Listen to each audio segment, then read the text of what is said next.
The following video will demonstrate the proper procedure for loading ribbon and media to any 4 or 6-inch T6000 thermal printer. As a reminder, if you are using thermal mode, clean the print head, platen roller, and media sensors every time you change the media.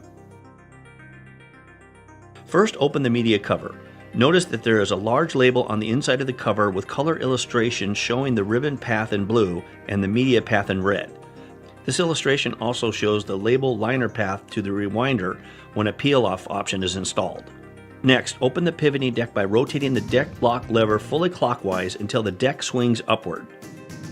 Slide the ribbon roll onto the ribbon supply spindle until it stops against the spindle flange. Thread the end of the ribbon under the back of the upper deck, over the top of the media sensor assembly, and then between the platen roller and the print head. Place the ribbon against the flange of the ribbon take-up spindle. Manually rotate the spindle clockwise until the leader has passed the print head.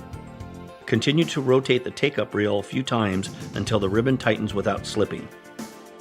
To easily remove the ribbon, squeeze the take-up core and remove the ribbon. When installing a media roll, slide the hanger guide close to the outside end of the hanger and place it in the horizontal position. Thread the media over the top of the media guide bar and then slide the width guide until it is flush with the outer edge of the media. Thread the media under the media damper and between the upper and lower sections of the media sensor assembly, and then between the platen and print head. Align the inboard edge of the media under the inboard guide on the media guard.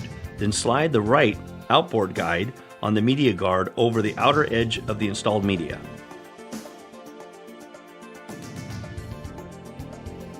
Fanfold media is supported on the 4 and 6-inch model T6000 printers. The 4-inch model has a fanfold media entrance slot at the bottom and at the back of the printer.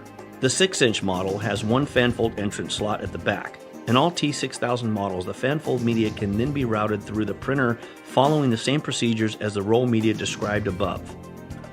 For additional T6000 product information, visit PrintronixAutoID.com.